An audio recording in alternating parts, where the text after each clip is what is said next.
Welcome back to the shop. All right. Appreciate you coming. Hope you enjoy the show. Last little episode on the Trans Am, we discovered some carnage in the transmission pan on the Turbo 350 that we were going to use, that I already cut the bell housing off of and put Ultra Bell on. So we've decided to scrap the Turbo 350, at least for this project. And since this thing has a 373 gear in it and he wants to be able to go down the highway, we've opted to go with a 4L80E. We've got a local builder here close by that I'll promote once we know this transmission's good. It should be good. It's got a year warranty on it. So I did a thing, went and picked one up, put the old Elco to work as the shop truck, and we went and picked up it's a remanufactured 4L80E. We've got a 2500 stall converter to go with it. It's supposed to be good for 1200 horsepower. So this thing only puts out about 5. So we should be have way more transmission than we need, and we'll have an overdrive transmission for this 373, so it won't be skying the RPMs going down the expressway. Be able to cruise around comfortably 75 miles an hour. Should be able to. This thing does have a pretty short tire on it, so maybe he'll put a beefier tire on it. I don't know. So what we got to do, we got to make some preparations, because the 4L80 and the Turbo 350 are very different transmissions, and they're set up very differently. The 4L80 is shifted with an electronic computer. The Turbo 350 is not. You don't have to have anything. Don't even have to have vacuum hooked up to it. So we've got to order a computer, a wiring harness. I've got to get a cross member, transmission mount. I've got to get an adapter kit for the shifter. We got to get a dipstick tube and dipstick. And I may be forgetting stuff, but that's about all I can think of off the top of my head. So what we have to do first, I've got to measure the width of this subframe where the crossmember mounts. I've still got the Turbo 350 in here for now. So I'm doing my parts ordering today. We already got the transmission. Luckily, we had a local builder that had one in stock, and so first measurement, I needed to make sure this thing is 31 3/4 wide at the bolt holes in the cross member for the transmission. Cross member, we're going to go with a G-force, I believe, as long as I can get it in a reasonable amount of time. That's what we're going to go with, and here we go. Okay, so if you have a 75 through 81 F body, Camaro Firebird Trans Am, and you want to measure between your mounting holes, and you need 31 3/4. And that's about what we've got. And if you have a 70 through 74, you're going to have 31 1/4 or 30 1/4, I believe. So it's going to be, let me double check.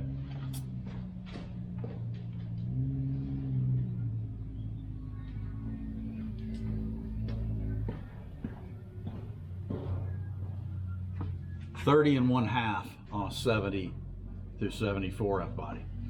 So 31 3/4. The dog's chasing the mailman.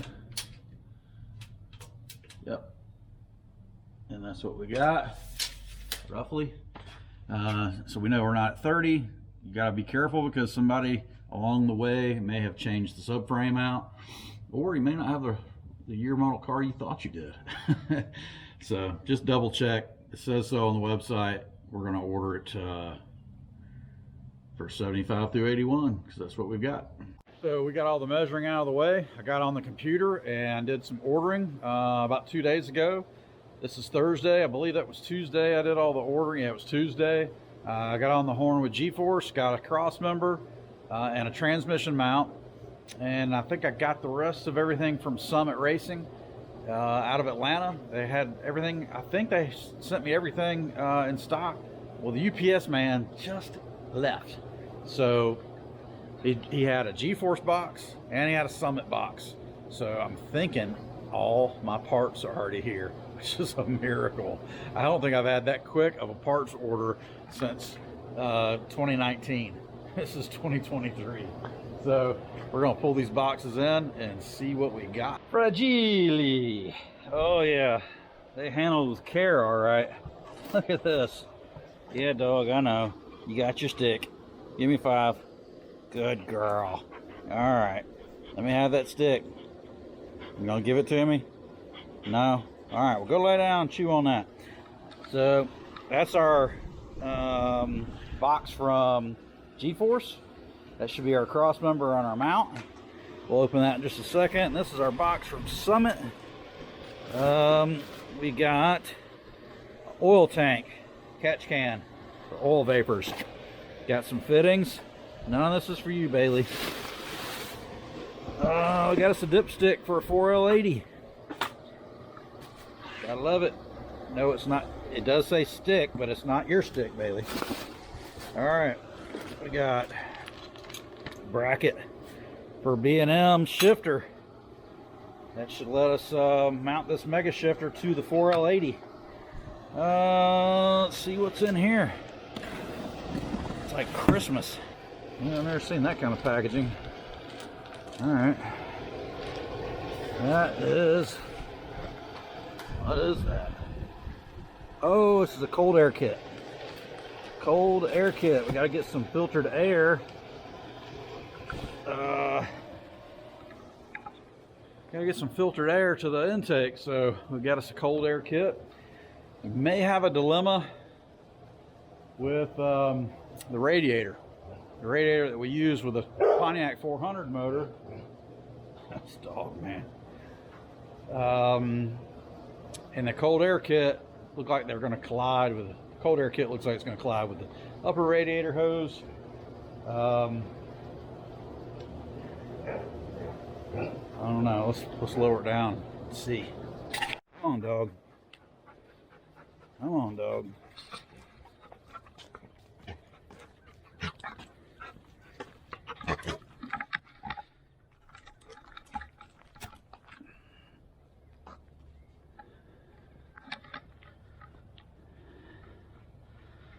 This mean little rascal will bring it to you, but 90% of the time will never give it back to you. What kind of retriever you retrieve it, but you're stingy. You won't give it. Yeah, give me that stick. Ooh, Slobber City. All right, let's get back in this shop and try to get something done. Oh, I might have to put her up. She's constantly wanting me to play with her. All right, it is a nice day. All right, packages. And that's our Russell fittings. That'll allow me to get rid of the factory style. I'll show you. It'll allow me to get rid of the factory style push in cooler hoses, which go here and here on a 4L80. They have just like a, they push in, they got this little clip. So we're going to take these fittings out. Is the transcooler lines just, they push in and they just click, this little line clicks into this E-clip deal.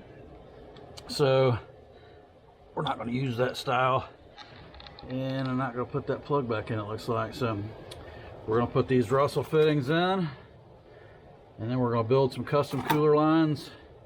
I'm going to put a 90 and a 90, and we'll bend some 6A-6 PTFE hose to that new cooler I mounted in the previous video on the front of the radiator. So we got a nice large brand new cooler. We'll have new cooler lines, hoses. I have a brand new fresh 4L80E transmission. Should be able to stab this thing in either later today or in the morning. We are going to Brainerd this weekend, which is in Ringgold, Georgia. It's in North Georgia. It's right on the Tennessee line. That is our one of our local tracks. We've got two. One of them's Paradise drag strip in Calhoun, Georgia, and the other one is Brainerd. And that is our two local tracks. Paradise is about 45 minutes from me, and Brainerd's about an hour and 20 minutes with no traffic. So we're gonna load up there. Me and my boys may even camp and stay all weekend because they have two races. They have a Friday and Saturday night race, and they have a Sunday race. Friday and Saturday night is what they're calling Battle of the States.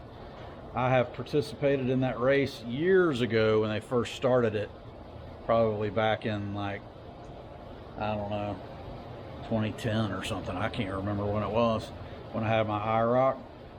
I used to run Ultra Street class, but, well, it was set up to run Ultra Street, but we just kind of played with the car. Anyhow, we're probably gonna go up there, watch some drag racing, get some filming done, and yeah, so stay tuned for that kind of footage. We'll have lots of footage from there from two different races in one weekend, as long as the rain holds out. Looks like we may get a little bit of AM showers on Saturday morning.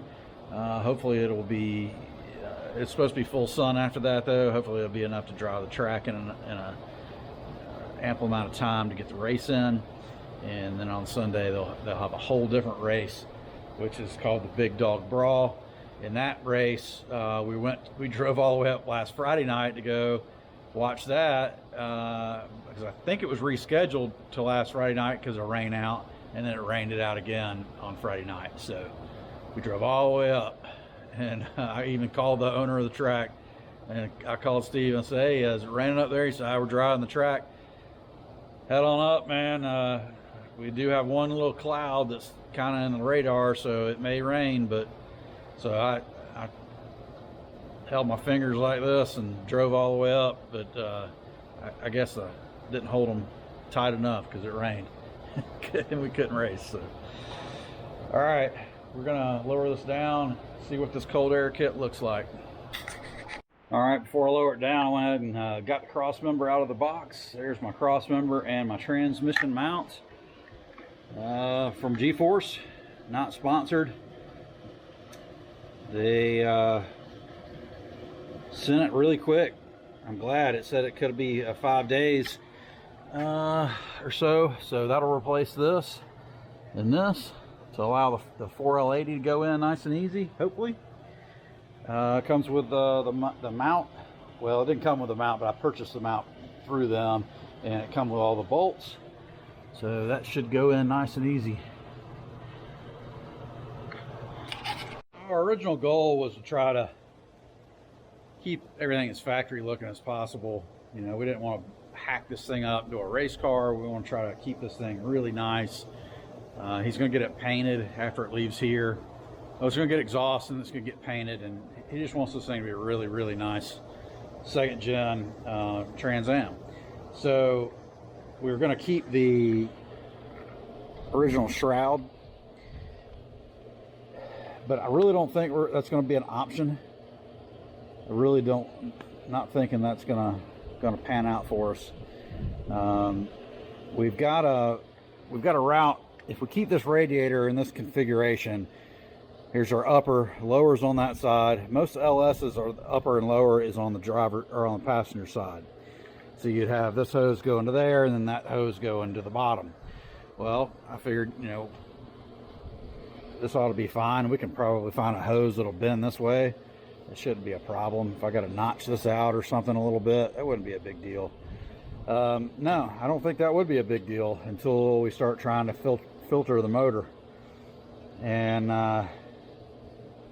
then we're running into some problems. So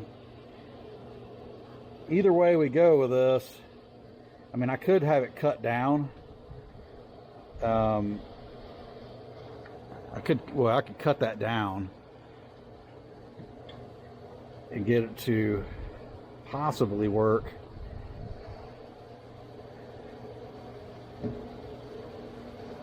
I just don't think the filter is going to work, even though, I don't know. I got to play with that idea for a little while.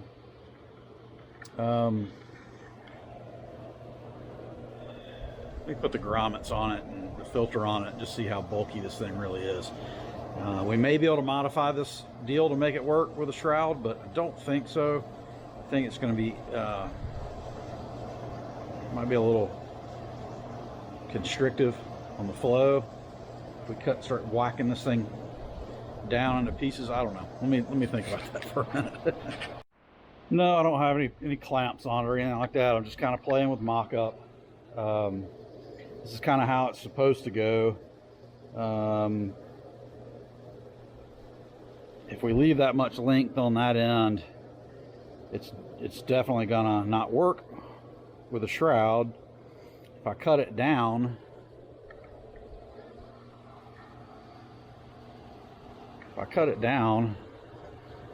you know, so around there, maybe even further, it's gotta have some straight in it to make the grommet work, at least an inch.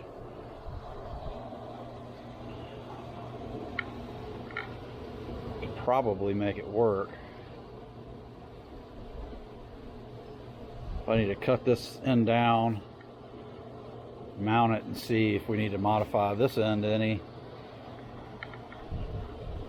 So it'd be cool if it kind of, you know, went like that, and this filter was kind of out of the way.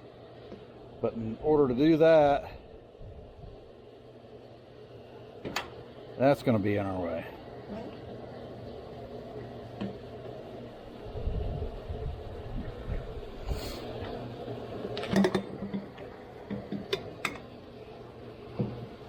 So I think what I need to do, I need to go down to the parts store and see if I can't find an upper radiator hose that'll work, and then try to work around that. And if that doesn't work, then I'll have to take this to my local fabricator and have them cut this neck off and plug that, just plate that inside of the tank and move this to the other side of this Be Cool radiator. And that would work with the shroud out of the way, but it won't work with the shroud in there. So I'm thinking we're gonna have to scrap the shroud and just get a plate, you know, like an old school radiator holder plate, header panel plate, I don't know what they're even called, to mount that in there. All right, well, that's my dilemmas. See what I'm working with here. At least we got stuff to do the transmission, except for the cooler, or not the cooler, the controller.